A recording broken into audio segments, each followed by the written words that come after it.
Morning, kids. I think this must be about the 10th, 15th video I've made to post to YouTube today. Tried to sleep.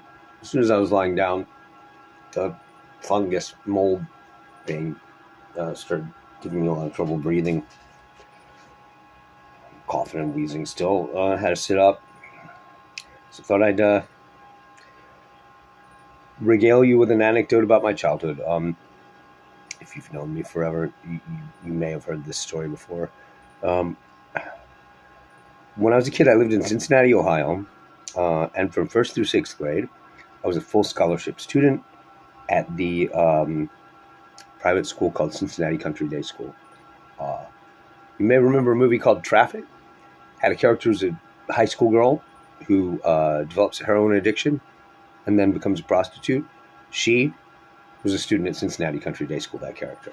Um, so, anyway, one of the things they did there, they may still do it, I don't know, was we in third grade every year, the third graders would get to go to the Cincinnati Zoo every day for several days running. I want to say it was just 3 days, but it might have been five. Lots of complex activities and educational stuff involved in that. At one point, I want to say only once, they cut us loose to just run around the zoo unattended, like madmen. Um, and so I and my friend Craig Plummer, who for all I know is alive and well, I haven't looked him up as an adult. This story seems implausible, but Craig can confirm it. We're walking around by ourselves somewhere, some odd corner of the park, and we see two women who work for the zoo with a Bengal tiger cub on a leash. At the time, the Cincinnati Zoo was making a big fuss about their Bengal tigers. I don't remember why. I want to say they had not been successfully bred in captivity before something. But in any case, they made a big fuss about the Bengal tigers at the Cincinnati Zoo. And they had it was a tiger kitten. It's about the size of a medium dog. They had him on a leash. And I went rushing over. Uh, as I recall, Craig, who's smarter than me, held back because it's a tiger. Um, but not me. I went right up to them and was like, "Oh my god, can I pet it? It's so cute." And they were like, "Yeah, we're trying to train it to be people friendly, so yeah, we want people to pet it." Um, so they made the tiger cub sit like a dog, like on its haunches, um, and patting the tiger cub on the head.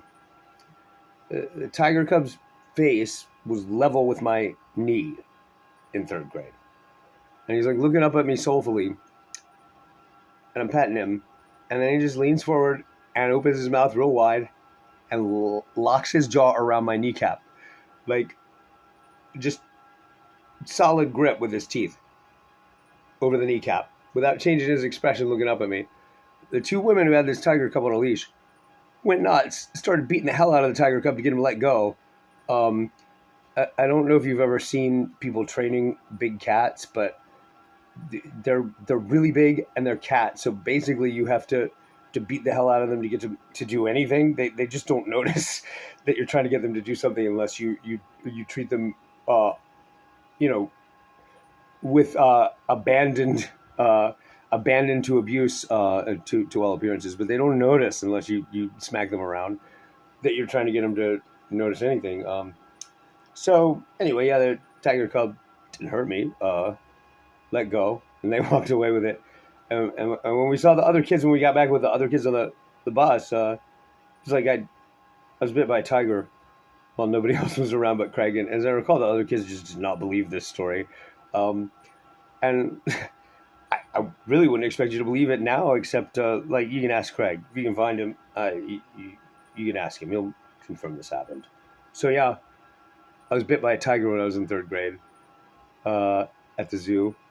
Um, I don't know how often people get bit by tigers, uh, when they're children and like live to tell about it with no missing limbs or anything. But but I did. It was pretty special, really. Not many kids get to get bitten by a tiger.